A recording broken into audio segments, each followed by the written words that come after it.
ॐ ह्रीं नमो अरहन्ताणम् ॐ ह्रीं नमो सिद्धाणम् ॐ ह्रीं नमो आयर्याणम् ॐ ह्रीं नमो उवाच्छायाणम् ॐ ह्रीं नमो लोये सवसाहूर्णम् ऐसो पञ्चनमोकारो सर्वपावपणासनो मङ्गलानं च सव्येसिं पढमं हवै मङ्गलम् पढमं हवै मङ्गलम्। सावधान। कुछ समय के लिए कायगुप्ती का अभ्यास। आंखें कोमलता से बंद। रीढ़ की हड्डी व गर्दन सीधी रहे। मन शांत। शरीर को स्थिर, शिथिल एवं तनाव मुक्त करें। कहीं कोई हलन चलन नहीं, स्थिरता। काय गुप्ती का अभ्यास। शरीर की स्थिरता, मन की स्थिरता।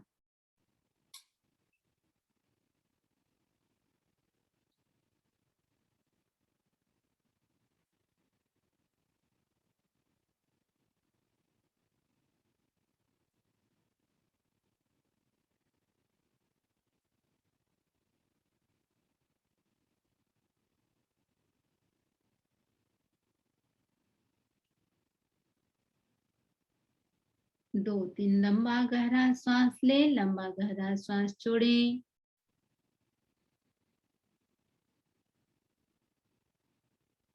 प्रयोग संपन्न। ओम अरहम, ओम अरहम। जिनको भी सामयिक का प्रत्याख्यान करना हो, पचकान करा रहे हैं। करेमि भन्ते सामा इयं सावज्जम जोगम पच्चखामि जाव नियमम मुहूर्तम एकम पज्वासामि दुविहम तिविहणम न करेमि न कार्वेमि मनसा वैसा कैसा तस् भन्ते पडितमामि निंदामि गरिहामि अप्पाणम वोसिरामि। एक सामयिक कालमान तक 5 आसन 18 पाक 6 काय सेवन करने का त्याग है। जिनको संवर करना हो तो संवर का प्रत्याख्यान कर सकते हैं और 1 घंटे तक धारणा प्रमाणे सुखे समाधि। जिनको तिविहार का करना हो तिविहार और जिनको चौविहार का करना हो चौविहार का सुखे समाधि धारणा प्रमाणे त्याग है। लज्जा दया संयम ब्रह्मचेरम कल्याण भागिस विसोहिताणम जे मे गुरु सययम अनुशासयन्ति तेहं गुरु सयेयं पूजयामि तेहं गुरु सयेयं पूजयामि। आराध्य को नमन। उपस्थित बंधुओं बहनों, एक प्रसंग के साथ मैं अपनी बात को प्रारंभ करना चाहूंगी। चंद्रकांत मणि नाम बहुत प्रसिद्ध है और कहते हैं वह इतना शक्तिशाली होता है और अत्यंत अपने आप में विशिष्ट होता है। एक पत्थर होता है। एक बार कोई चरवाहा जंगल में भेड़ बकरियों को चरा रहा था और उसने देखा उसको कोई चमकीला पत्थर मिल गया। उठा लिया उसने और उसने सोचा कि चलो बकरी के गले में डाल दो। एक डोरी में डाल करके बकरी के गले में पहना दिया। किसी व्यापारी ने देखा चमकता हुआ पत्थर, उसने उसे 25 रुपए में खरीद लिया। अब वह उस पत्थर को लेकर किसी विश्रुत जौहरी के पास गया। पूछा, दिखाया उस पत्थर को, क्या इसे खरीदोगे? हाँ, खरीद लूंगा। पूछा, कितने रुपए दोगे? उसने कहा, तुम जितना मांगोगे। उसने कहा, आप ही बताएं कितना देंगे? जौहरी ने कहा, देखो ये मेरा खजाना है, स्वर्ण मुद्राओं से जो भरा हुआ है, और तुम सूर्योदय से लेके सूर्यास्त तक जितना निकाल सको उतना तुम निकाल लो इससे। व्यक्ति अवाक रह गया। दरअसल वह सामान्य पत्थर नहीं था, बल्कि चंद्रकांत मणि था। और कहते हैं आसोज शुक्ला पूर्णिमा को मध्य रात्रि के समय यदि उसमें चंद्रमा की ठीक रात को 12 बजे सोने के थाल पे उसको रखा जाए और चंद्रमा की किरणें यदि उसका किरणों का उसे स्पर्श मिल जाए तो हीरे उगलना शुरू कर देता है वो चंद्रकांत मणि। इतने हीरे निकलते चले जाएंगे एंडलेस, और एक दिन नहीं प्रति वर्ष यह क्रम रहता है। तो प्रश्न हो सकता है चंद्रकांत मणि में इतने सारे हीरे आते कहां से हैं? देखिए, सूक्ष्म जगत में इतना भरा हुआ है कि हम उसे जानते नहीं हैं। हमें जो दिखाई दे रहा है वो सारा स्थूल जगत है। हमारे भीतर भी न जाने कितना भरा हुआ है। हम अपने स्थूल रूप को जानते हैं, सूक्ष्म रूप को हम नहीं जान पाते। कभी सूक्ष्म रूप की ओर ध्यान भी नहीं देते। यदि हम अपने भीतर को यदि हम झांकेंगे तो हमें पता चलेगा भीतर कितना बड़ा खजाना है।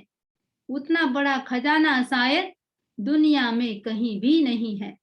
हमारे भीतर अच्छाई का खजाना भी है तो बुराई का खजाना भी है। ये व्यक्ति के हाथ में है कि आप कौन सी चाबी उस घुमाते हैं, कौन सा ताला खोलते हैं। अगर बुराई के भंडार को खोजने वाली चाबी हाथ लग गई, खोलने वाली चाबी हाथ लग गई तो खोलते ही चले जाओ, उसका कहीं अंत नहीं होगा। और अच्छाई के भंडार को खोलने वाली चाबी हाथ में लग गई तो अच्छाई का स्रोत भी उद्घाटित हो जाएगा। हमारे भीतर 2 ट्रेजर बॉक्स है, एक अच्छाई का बॉक्स और दूसरा बुराई का बॉक्स।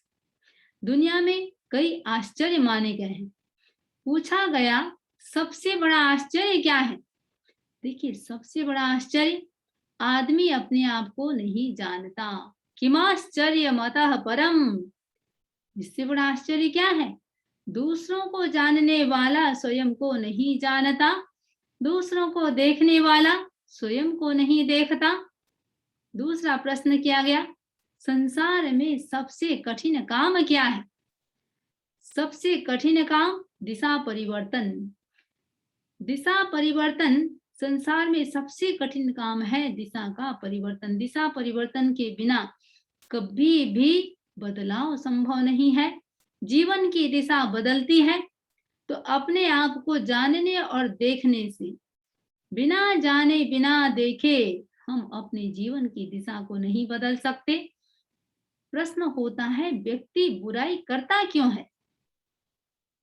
अर्जुन ने श्री कृष्ण से पूछा था, अथ केन प्रयुक्तो यम पापम चरति पुरुषः अनिच्छन्नपि वाष्णेय बलादिव नियोजितः। किस कारण व्यक्ति नहीं चाहता हुआ भी गलत काम करता है?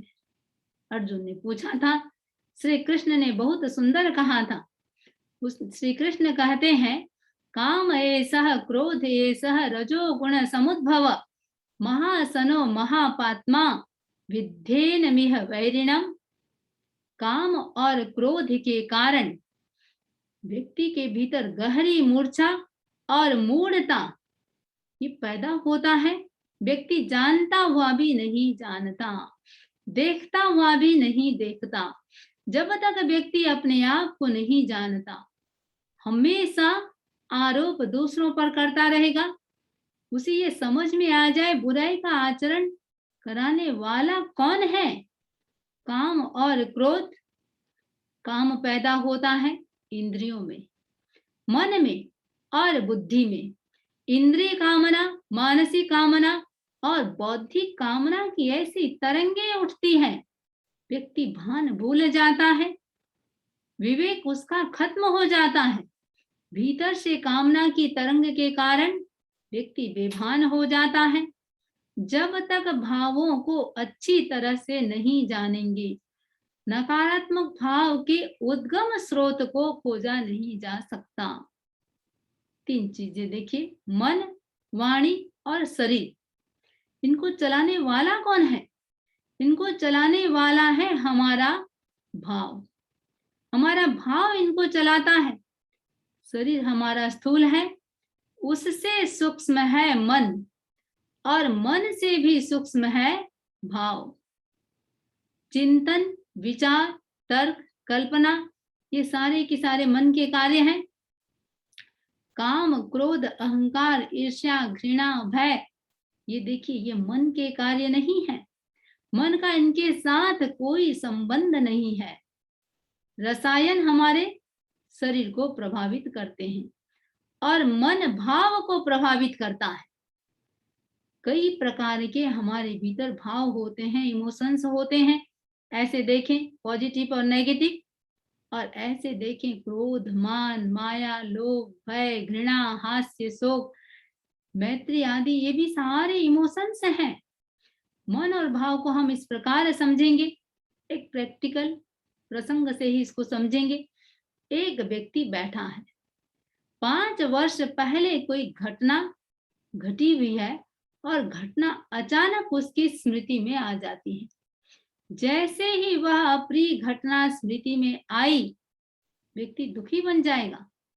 वर्तमान में जबकि उस घटना के साथ कोई संबंध नहीं है, उसका संबंध है स्मृति के साथ, और स्मृति का संबंध भावना के साथ है। स्मृति कभी भी दुख का कारण नहीं बनती। दुख देता कौन है? दुख देना मन का काम नहीं है। स्मृति मन का कार्य है, दुख मन नहीं देता, स्मृति दुख नहीं देता। कोई आदमी दुखी बनना नहीं चाहता, वह स्मृति मात्र से कोई भी दुखी नहीं बन सकता। किंतु उसके साथ जब हमारा इमोशंस जुड़ जाता है, भाव जुड़ जाता है, तो ऐसा होता है। काम, क्रोध जैसे रजोगुण के कारण व्यक्ति गलत कार्य करता है, और ये मन के कार्य नहीं है। ये सारे भाव हैं, इमोशंस हैं। भाव हमारे भीतर है, बहुत सूक्ष्म है, और वही सारा संचालन कर रहा है, रिमोट कर रहा है। तो भाव की 2 अवस्थाएं होती है, एक शांत अवस्था, दूसरी विकृत अवस्था। जब भाव शुद्ध होते हैं, स्मृति होने पर भी व्यक्ति दुखी नहीं बनता, कोई गलत कार्य नहीं करता। भाव का शोधन कर लिया, शुद्धि कर ली, तो स्मृति होने पर भी प्रतिशोध की भावना नहीं आएगी। भाव कहाँ है, कैसे बनते हैं? एक श्रृंखला है। सबसे पहले देखें हम, सेंटर में आत्मा है, सोल है। उसके बाद कर्मण शरीर, कर्मों का शरीर।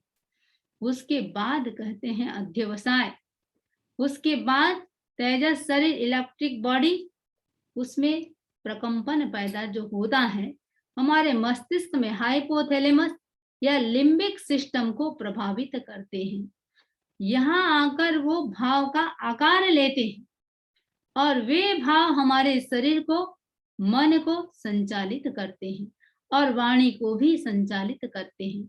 तो मनोविज्ञान में 2 शब्द प्रचलित हैं, भावना, जिसको हम फीलिंग्स भी बोलते हैं, और संवेग, इम्पल्स। हमारा भाव व्यक्त नहीं होता, प्रकट नहीं होता। भाव जब तीव्र बन जाता है, तब वो संवेग की स्थिति उसकी बनती है, और संवेग ही व्यक्ति के सुख और दुख में कारण बनता है, या व्यक्ति को सुखी और दुखी बनाता है। भाव ही संतोष और असंतोष उत्पन्न करता है। जब संतोष और असंतोष व्यक्ति के उग्र बन जाते हैं, तो वे संवेग समस्या पैदा करते हैं। फिर पानी का वेग आता है, बाढ़ बन जाती है। भाव संवेग बनते ही अनेक प्रकार की समस्या पैदा करते हैं। हम यदि मूल पर जाएं, यदि हम रूट कॉज ऑफ इमोशंस पर जाएं, तो 2 शब्द सामने आते हैं, एक राग दूसरा द्वेष, अटैचमेंट और एवर्शन। जब जब द्वेष का, एवर्शन का भाव आता है, एवर्जन का भाव आता है, तब तब व्यक्ति को क्रोध आता है और वह संवेग बन जाता है। राग और द्वेष का भाव सोते जागते व्यक्ति के भीतर भीतर में 24 घंटा रहता है, साथ में रहता है। जब क्रोध के रूप में प्रकट होता है, वो है संवेग। प्रकट होना मीन संवेग बनता है। वैसे ही लोभ का मूल स्रोत यदि सोर्स है, वो है राग, अटैचमेंट। लोभ निरंतर नहीं रहता। जब व्यक्ति सोचता है तब मानसिक स्तर पर आता है। 24 घंटा लालसा तीव्र नहीं रहती। लालसा का स्रोत राग, अटैचमेंट, और वह 24 घंटा व्यक्ति के भीतर बना रहता है। मूल इमोशंस दो ही, राग और द्वेष। दूसरा ग्रुप में जाए तो क्रोध, मान, माया, लोभ। इनसे उत्पन्न क्या होते हैं? भाव। इनसे उत्पन्न होने वाले जो भाव हैं वो है ईर्ष्या, घृणा, भय, शोक। ये सारे के सारे उनसे उत्पन्न होते हैं। तो भय मूल इमोशंस नहीं है, वह उत्पन्न होता है लोभ से। जितना जितना लोभ, उतना उतना भय। लोभ नहीं होगा, व्यक्ति को भय नहीं होगा। वासना भी उत्पन्न होती है राग से या फिर लोभ से। तो हम देखें, इमोशंस की हमारी 3 कैटेगरी हो गई।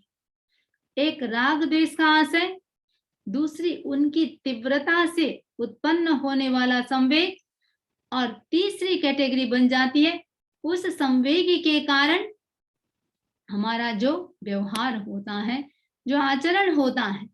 तो आदमी, ऐसे देखें हम, आदमी अनजान में बुरे आचरण नहीं करता, वो जानबूझकर करता है। ऐसे लोग बहुत कम होंगे जो अनजान में बुराई करते हैं। इसका कारण क्या है? मूर्खता नहीं, मूढ़ता है।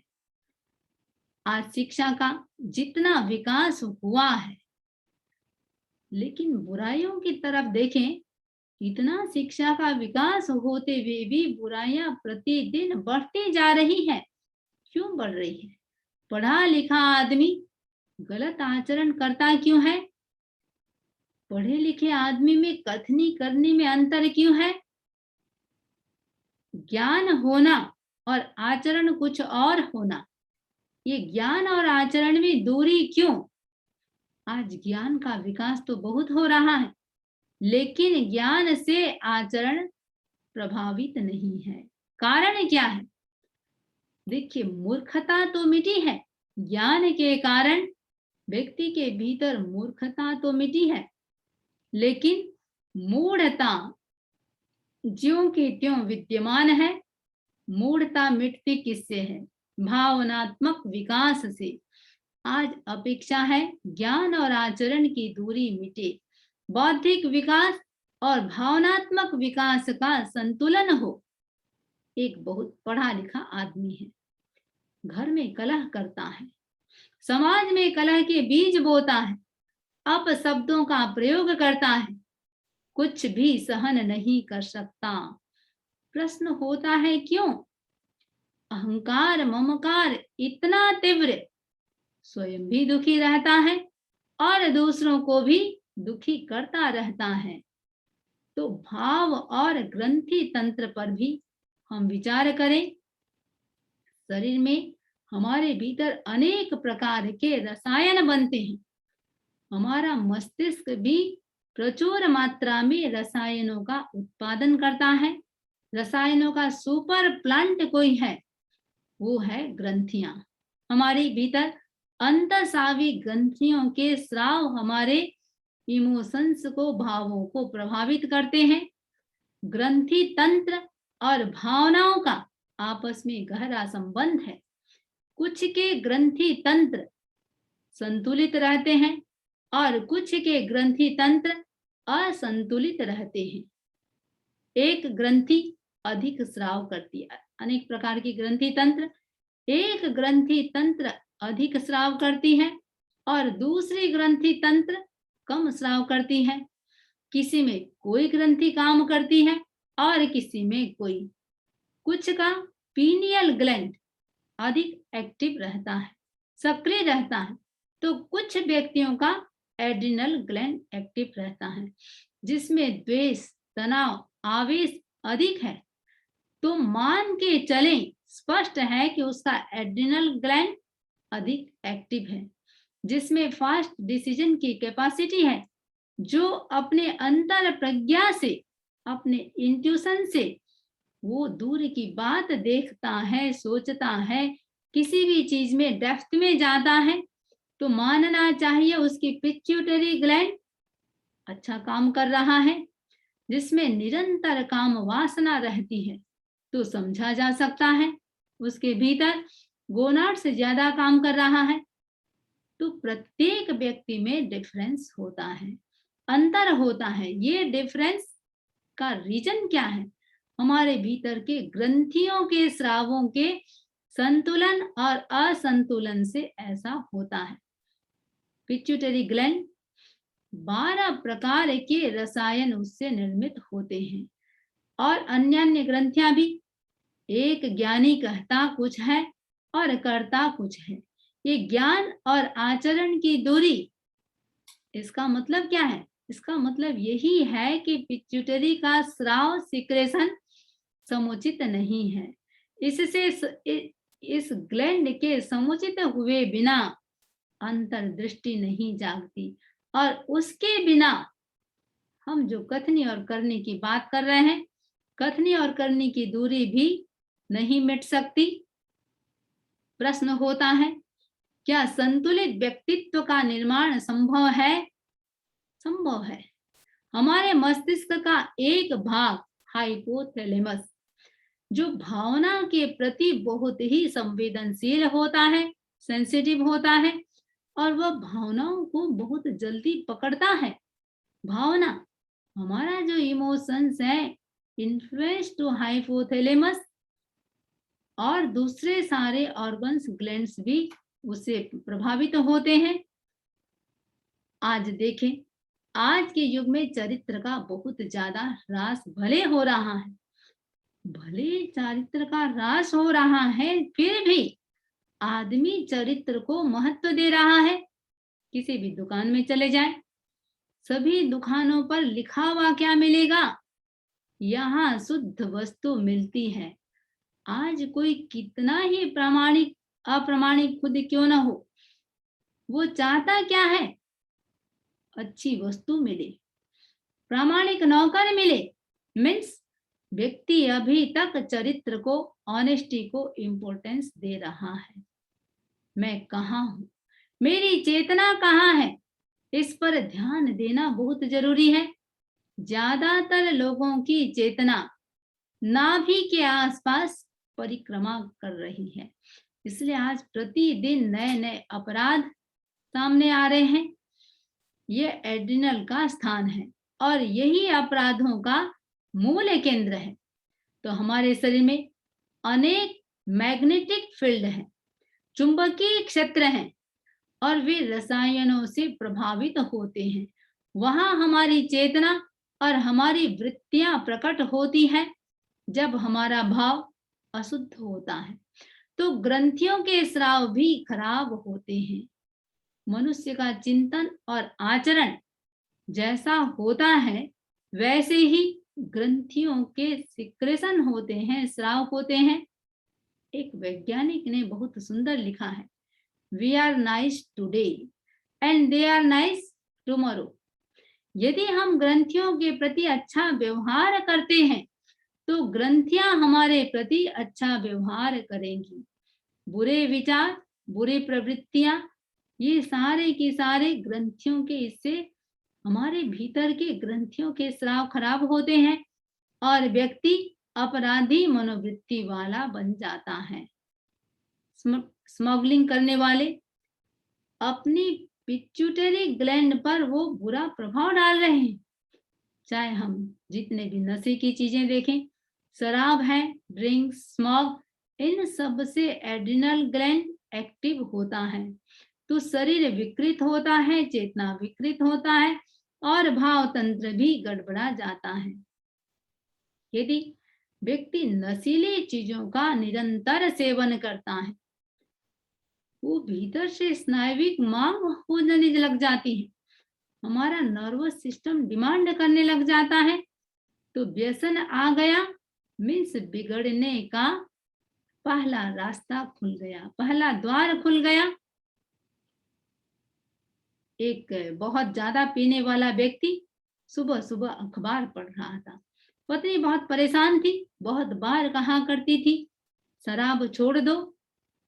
एक दिन की बात, जब अखबार पढ़ रहा था, पढ़ते पढ़ते कोई शराब को लेकर के न्यूज था, अखबार को जोर से नीचे रखते हुए कहा आज से बंद। पत्नी बड़ी खुश हो गई, वाओ, क्या आज के बाद आप नशा नहीं करेंगे? पति ने कहा नो, आज से अखबार पढ़ना बंद। विचित्र स्थितियां हैं।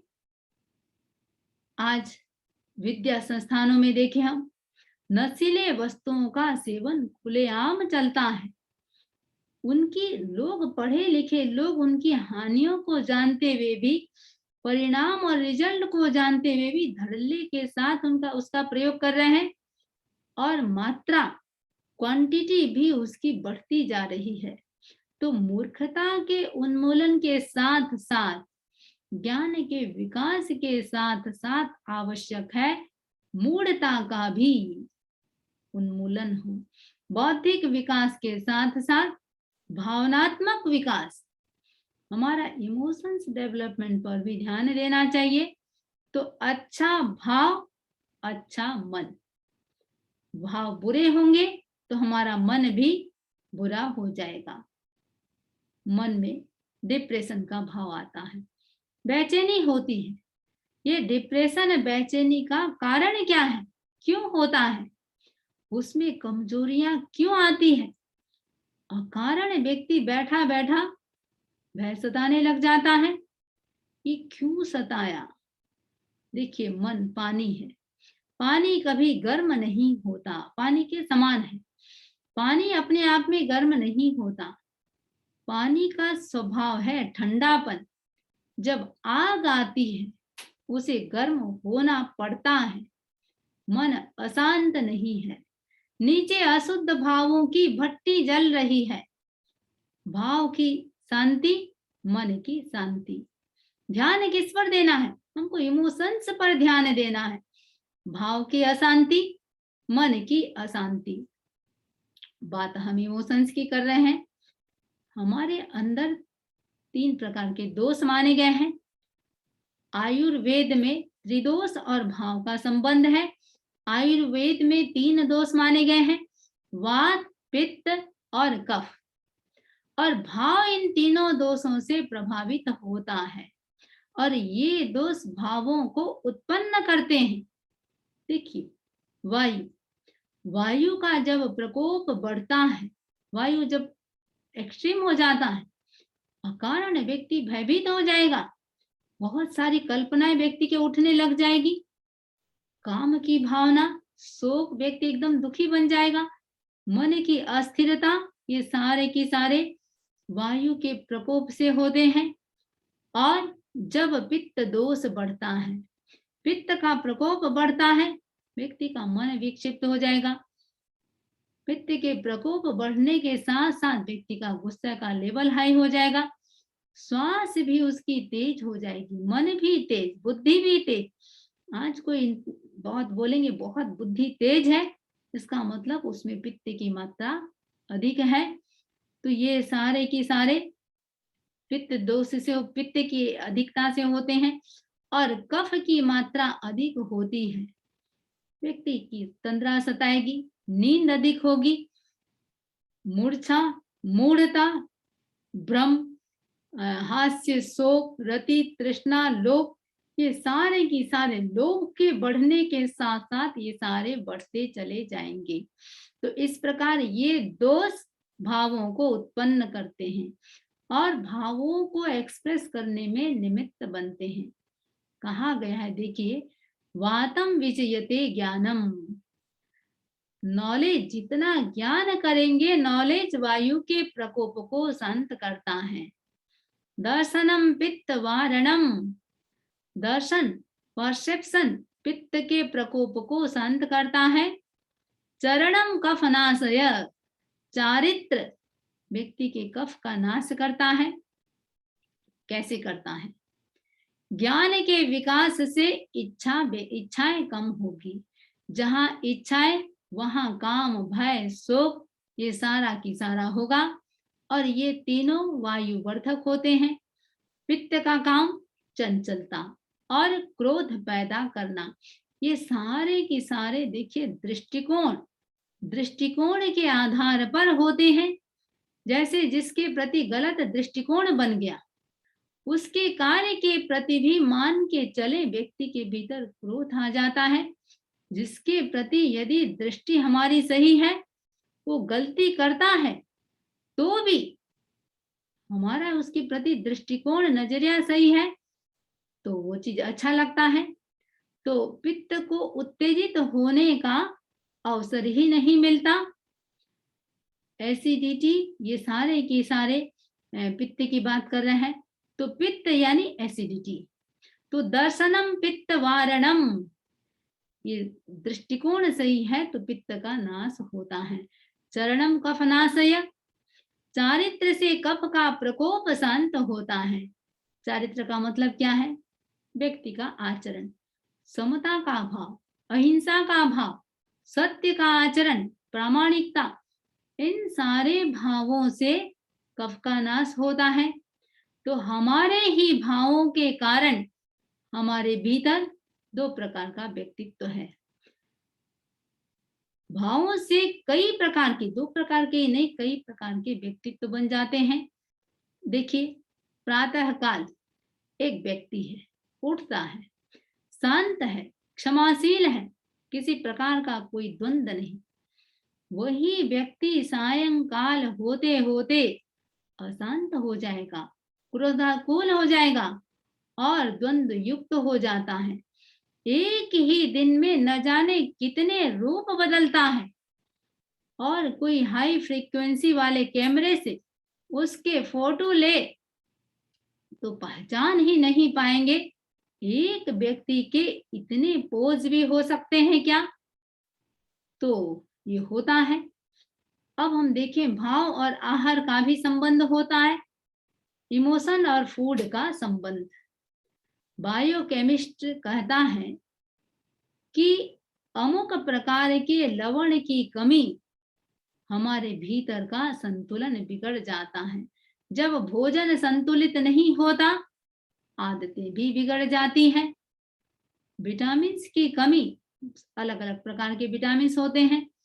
किसी का स्वभाव चिड़चिड़ा होता है, डिप्रेशन होता है, व्यक्ति बहुत ज्यादा इरिटेट होता है। ये सारे की सारे क्यों? हमारे भीतर विटामिन की कमी। केवल स्वभाव ही नहीं, स्वास्थ्य का संबंध भी भावों से है। महात्मा गांधी कहा करते थे, मैं कभी बीमार नहीं बनूंगा। देखिए कितनी बड़ी बात। गांधी जी कहते थे, मैं कभी बीमार नहीं बनूंगा क्योंकि मैं राग, द्वेष, अटैचमेंट और एवर्जन से बचने का प्रयास करता हूं और न्यूट्रलिटी, समता की साधना करता हूं।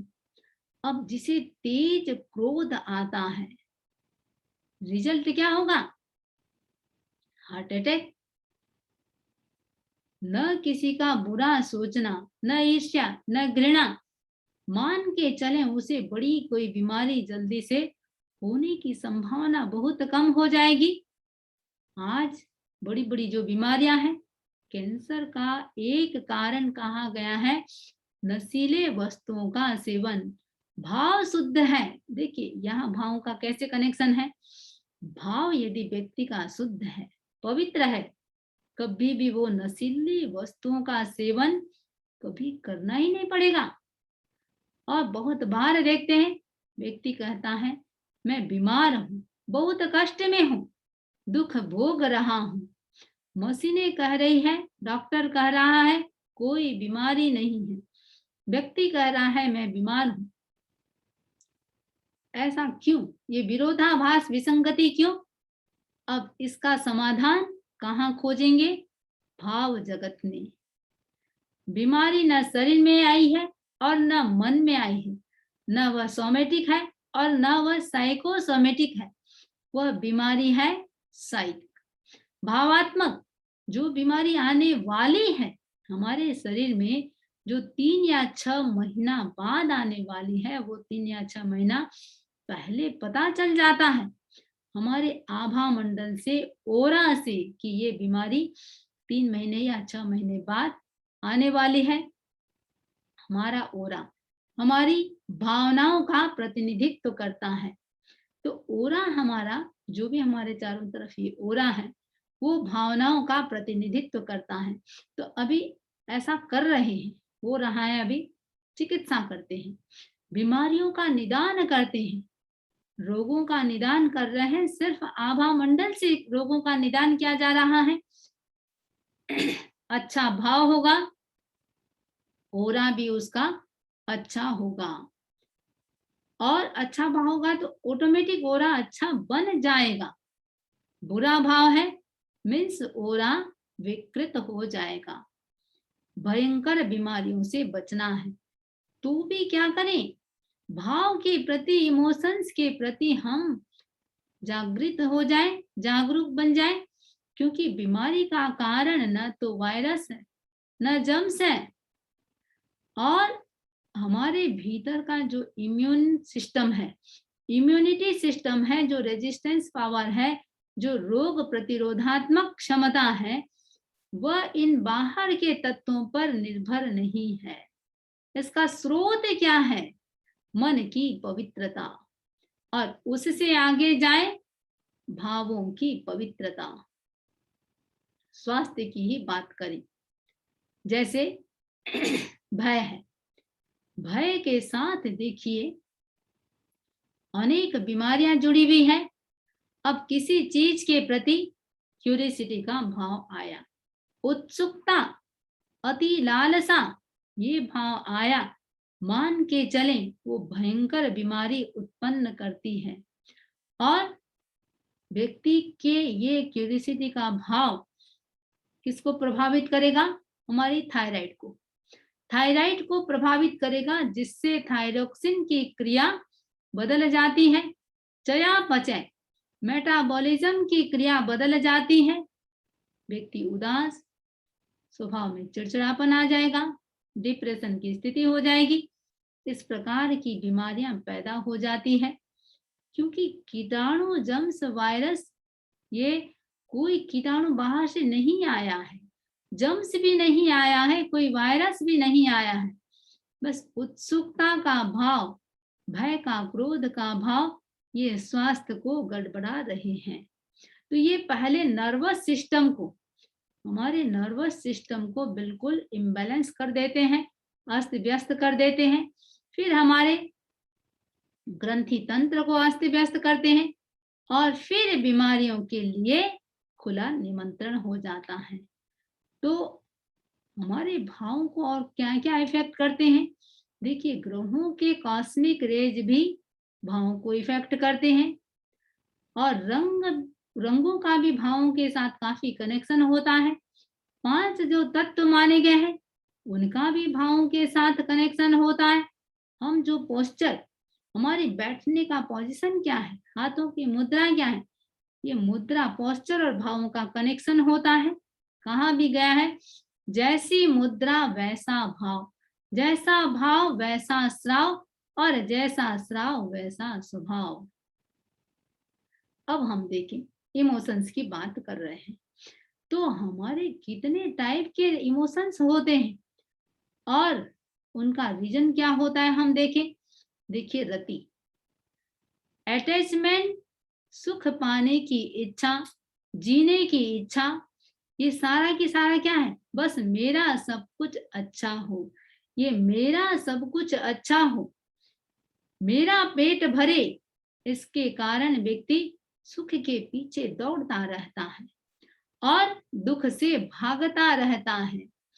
तो ये क्या है? ये सुख के पीछे भागना और दुख के लिए डरना, ये है रति। रति एक इमोशंस है, हास्य भी एक इमोशंस है। हंसना खराब नहीं है।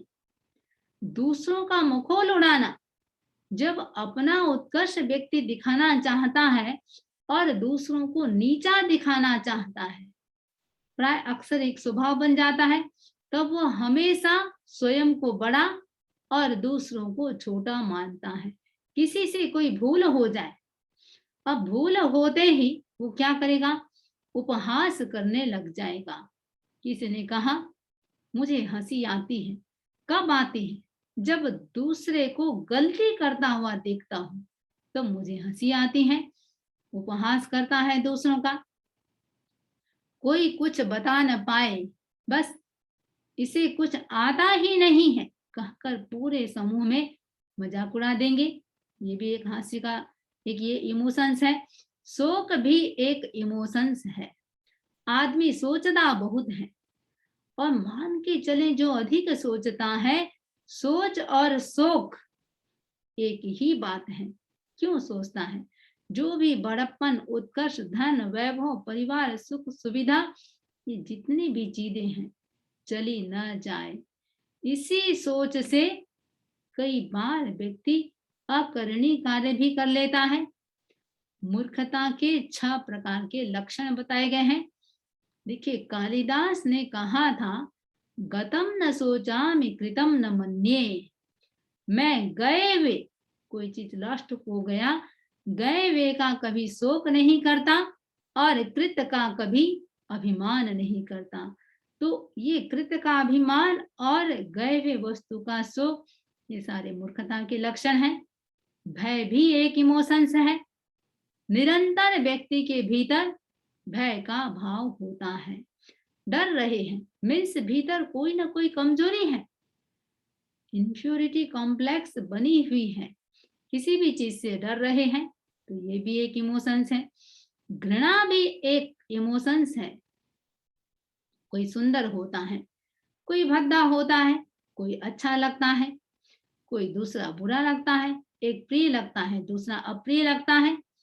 एक को देखने से राग का भाव आता है, दूसरी को देखने से घृणा उत्पन्न होती है। घृणा के कारण मनुष्य में ये जो बंटवारा है, उसका मूल कारण क्या है? घृणा।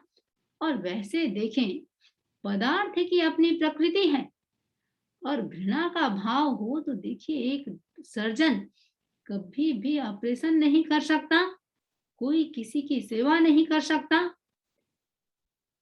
ये भी एक इमोशंस है। उत्साह, ये भी एक इमोशंस है। उत्साह का होना, अपने एनर्जी का यूज दूसरों को दबाने में और हराने में व्यक्ति करता है, खुद के विकास के लिए नहीं करता। ये भी एक इमोशंस है। क्रोध, एंगर भी एक इमोशंस है। प्रत्येक प्राणी में क्रोध है। हाँ, क्रोध की कैटेगरी अलग अलग होती है, क्रोध समान नहीं होता, और रीजन्स अलग अलग हो सकते हैं, लेकिन रिजल्ट समान होता है।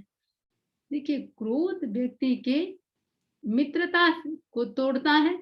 कलह, झगड़ा, संघर्ष, ये सारे क्रोध के कारण। रिलेशन सारे के सारे खराब होते हैं क्रोध के कारण। स्वास्थ्य की सैकड़ों समस्याएं क्रोध के कारण आती हैं, होता है। और क्रोध में एक बुद्धिमान व्यक्ति भी अकरणीय कार्य कर लेता है। क्रोध भी एक इमोशंस है। अहंकार भी एक इमोशंस है। अहंकार ये स्तब्धता है, जड़ता है, व्यक्ति इसमें अकड़ जाता है, खंबा, पिलर बन जाता है। तो अति भाव जहां अहंकार का कारण बनता है, अभाव, अभाव भी, हीन भावना भी अहंकार का कारण बनता है। मैं कहता हूं सत्य वही है, तू जो कहता सत्य नहीं है, बस मैंने कह दिया वही सत्य है। और कहते हैं 10 स्थानों से व्यक्ति के भीतर ईगो आता है, अहंकार होता है।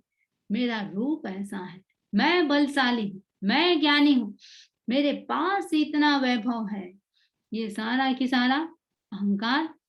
तो विचारों का आग्रह, जहां विचारों का आग्रह होता है वो कभी भी दूसरे को सुनेगा नहीं।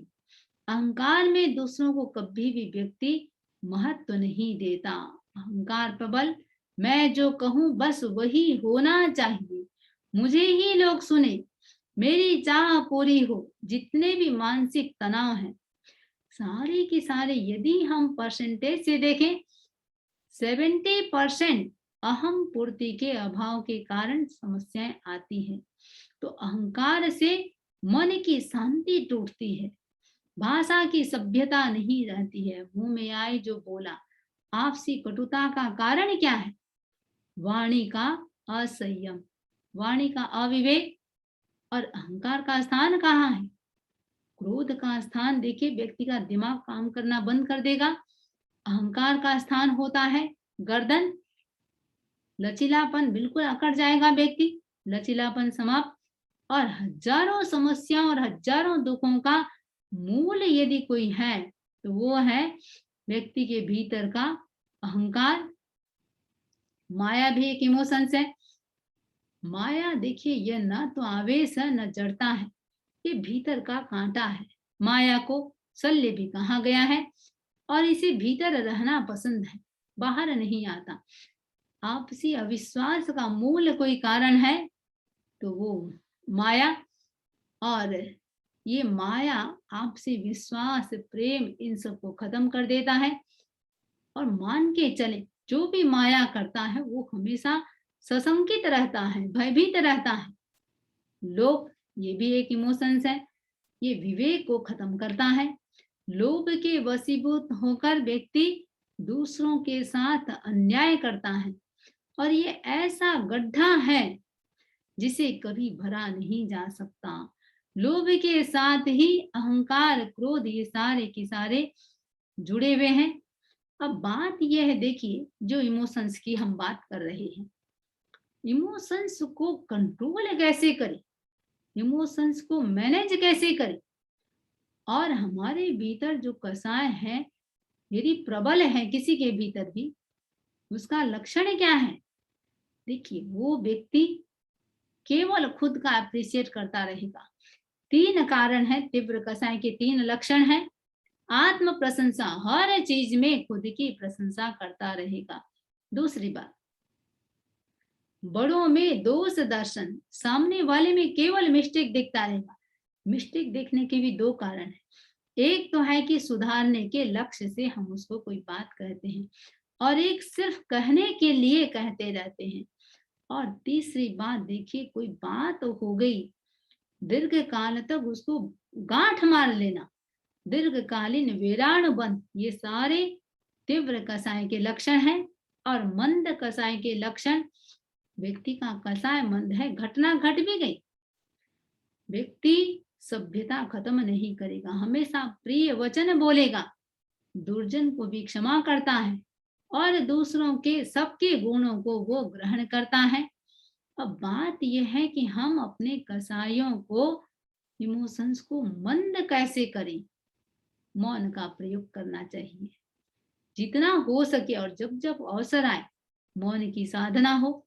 ललाट, 4 चीज, मौन की साधना, ललाट पर श्वेत रंग का ध्यान, आत्मनिरीक्षण, अक्सर हम दूसरों को देखते रहते हैं, उसने ऐसा किया, उसने वैसा किया, इसलिए मैंने ऐसा किया। वहां होना ये चाहिए, हम सेल्फ इंट्रोस्पेक्शन, अपने आप को देखें, आत्मनिरीक्षण करें, मेरा क्या कर्तव्य है। और चौथी बात, संकल्प का प्रयोग, अफर्मेशन, ये तो रामबाण दवा है। जो भी चीज हम चाहते हैं, हम अच्छा पॉजिटिव अफर्मेशंस करें। तो प्रश्न होता है, इमोशंस की बात कर रहे हैं, ये 4 तो रेमेडी है ही। हम अपने शुद्ध भाव निरंतर बना रहे हैं, कैसे हो? तो शक्ति संपन्न व्यक्ति, देखिए कमजोर व्यक्ति, नेगेटिव भाव आते किसको है? कमजोर जो होता है। तो शक्ति संपन्न व्यक्ति ही ऐसा कर सकता है, भावों को शुद्ध रख सकता है, कमजोर आदमी नहीं। थोड़ी सी परिस्थिति आई, बस हो गया, एकदम से उफान आ गया, तो कमजोर आदमी नहीं कर सकता। तो भाव परिवर्तन के लिए, भाव को शुद्ध रखने के लिए मन की शक्ति अधिक चाहिए, शारीरिक शक्ति हो या ना हो, लेकिन मनोबल का होना बहुत जरूरी है। और हम अच्छे उपायों से मनोबल को बढ़ा सकते हैं। उपाय क्या है देखिए, डीप ब्रीदिंग, श्वास अपेक्षा सिर्फ श्वास को देखना, ये श्वास को देखने मात्र से मनोबल को बढ़ा सकते हैं। संतुलित भोजन से हम मनोबल को बढ़ा सकते हैं। कंसंट्रेशन का प्रयोग, हालांकि दीर्घ श्वास से हमारी एकाग्रता भी बढ़ेगी। और संकल्प शक्ति का प्रयोग, अफर्मेशन जो बात कही, और साथ में कष्ट सहिष्णुता, मेरी सहन शक्ति बढ़ रही है, कष्ट सहिष्णुता बढ़ रही है, ये अफर्मेशन से भी इसको बढ़ा सकते हैं। तो पहली बात, हम मनोबल को कैसे बढ़ाएं। दूसरी बात, ब्रेन वॉशिंग का प्रयोग, एक ही बात को बार बार दोहराते चले जाएं। इससे क्या होगा, पुराने संस्कार हमारे धुल जाते हैं। देखिए, सैकड़ों बार दोहराने से, बोलते हैं झूठ भी सच बन जाता है। 1000 बार दोहराने से क्या सच सच नहीं बनेगा। अंगारे से मुंह जलता है, कोई भी चीज जलता है। अब ऐसे ही मुंह में कोई आइस भी रख दिया और यदि हम बार बार बोलेंगे, मुंह में अंगारा रखा हुआ है, मुंह में फफोला हो रहा है, फफोले उठ जाएंगे। यहां तक देखिए, संकल्प की जहां तक बात है, मैं संकल्प करती हूँ, क्या करती हूँ, आप लोग सब सुन रहे हैं। मैं संकल्प करती हूँ कि आपका हाथ जो नीचे है, घुटने के ऊपर है, मैं करती हूँ हाथ ऊपर उठ रहा है, आपको कोई प्रयास नहीं करना है। संकल्प मैं करूंगी और धीरे धीरे धीरे धीरे मैं ये संकल्प करूंगी, आपका हाथ आपके दर्शन केंद्र से टच हो रहा है या सिर को टच कर रहा है। धीरे धीरे 5 से 7 मिनट के भीतर हाथ ऊपर उठ जाएगा। कैसे हुआ, ब्रेन वॉशिंग, अनुप्रेक्षा, बार बार बार बार दोहराना। और ये भी मान के चले, देखिए, पानी की एक बूंद या एक धार से आंगन कभी गीला नहीं होता। बूंद गिरते गिरते गिरते गिरते ऐसा क्षण आता है, गीला हो जाता है। गरम गरम घड़ा है, जो भी आंच से निकाला गया है, घड़े पर बूंद डालते जाएं, एक समय के बाद गीला होगा। लेकिन पहली बूंद से ही, क्या वो लास्ट जिस बूंद से गीला हुआ है उसी से हुआ है? यदि वो 99 वाली बूंद से हुआ है तो 98 बूंद से भी गीला हुआ है। अब किसी को 1 या 2 बार अक्सर सीख दी और कह देते हैं ये बदलने से रहा, ये मूर्ख की मूर्ख रहेगा, ये सुनता नहीं है, क्या फायदा, छोड़ो इसको। देखिए, धैर्य, यदि कहने वाले के भीतर धैर्य है कि बदलने वाले में, जो बदलना चाहता है सामने वाले को, उसके भीतर धैर्य होना चाहिए। प्रयत्न लगातार होता रहे तो निश्चित ही एक क्षण ऐसा आता है कि व्यक्ति बदल जाता है। तो उपदेश देने वाला दिया, सुनने वाला सुना, एक इम्प्रेशन, एक हल्का सा आघात, थोड़ी देर बाद विस्मृत, उस बात को हम सबकॉन्शियस माइंड तक पहुंचाएं तो मान के चलें परिवर्तन आ जाएगा। अब ऐसे देखें इसको, कुआं खोदना है, 5-5 हाथ का 5 कुआं खोदे, पानी कभी नहीं निकलेगा। वही हम कंटिन्यू एक जगह कुआं खोदते चले जाएं, 50 हाथ का खोदते चले जाएं, पानी निकल जाएगा। बार बार बार बार एक चीज को प्रयोग करते रहें। तो मस्तिष्क को प्रशिक्षित करें, विचार को संस्कार में बदलें, निरंतर काट छांट करते रहें, सामने वाले को प्रेरणा और प्रोत्साहन देते रहें, तो मान के चलें उसके भीतर बदलाव आ सकता है। तो हमने आज जो चर्चा की, देखिए, आज का हमारा जो विषय था, हम अपने इमोशंस को मैनेज कैसे करें, तो उसकी हम संक्षिप्त में वापस इसको रिकैप कर लेते हैं।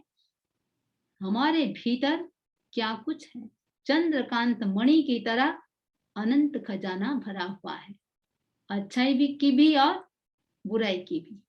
खोलना किसको है, अपने हाथ में है। और आश्चर्य की बात जो चर्चा की हमने, दूसरों को जानने वाला स्वयं को नहीं जान रहा है, दूसरों को देखने वाला स्वयं को नहीं देखता। स्वयं को हम दिशा बदलना चाहते हैं तो स्वयं को जानने और देखने से ही जीवन की दिशा बदल सकती है। और ऐसा होता क्यों है? जानता हुआ भी नहीं जान रहा है और देखता हुआ भी नहीं देख रहा है। काम और क्रोध के कारण भीतर ऐसी तरंग उठती है, व्यक्ति भान भूल जाता है, विवेक समाप्त हो जाता है। तो नकारात्मक भाव आते कहां से हैं? हमारे भाव जगत से। हमारा शरीर, मन, वाणी, इन सबको चलाने वाला कौन? इनका मालिक भाव। तो मन केवल स्मृति, चिंतन और कल्पना करता है, भाव उसे अच्छा या बुरा बनाता है। तो भाव उत्पन्न होने के मूल कारण दो ही, राग और द्वेष। और भावना, आज हम देखें जितना बाहरी विकास हुआ है, बौद्धिक विकास हुआ है, भावनाओं का विकास नहीं हुआ। अहंकार और ममकार इतना प्रबल है कि कहीं भी शांति से व्यक्ति रह ही नहीं सकता। निरंतर कलह, झगड़ा आदि ये सब कर रहा है। तो हमारे ग्लैंड्स के सिक्रेशन वो भावों को प्रभावित करते हैं। हमारे ग्रंथियों के प्रति अच्छा व्यवहार करेंगे तो ग्रंथियां हमारा ध्यान रखेंगे। नशीली चीजों का सेवन भाव तंत्र को गड़बड़ा रहा है। भावों को अच्छा रखेंगे, मन भी हमारा अच्छा रहेगा। भाव खराब तो मन भी खराब, नेगेटिव थिंकिंग सारे आएंगे। वात, पित्त और कफ ये भी भाव को प्रभावित करते हैं, उन पर भी ध्यान देना है। आहार और भावों का संबंध, तो आहार पर भी ध्यान देना है। ग्रहों और भावों का संबंध, रंग और भावों का संबंध, तत्वों, 5 जो तत्व हैं, अग्नि, वायु, पृथ्वी, आकाश और जल, इनके साथ भी भावों का संबंध, मुद्रा के साथ भावों का संबंध, और कई प्रकार के इमोशंस, एक शब्द में कहें नेगेटिव और पॉजिटिव। निरंतर भाव हमारे शुद्ध बने रहे, उसके लिए हमने चर्चा की। मन को हम जितना स्ट्रांग बना सकते हैं, डीप ब्रीदिंग का प्रयोग करें, मेडिटेशन, और मेडिटेशन में भी देखिए कर सकते हैं। हमारे भावों का उत्पत्ति स्थान है हमारा हाइपोथैलेमस।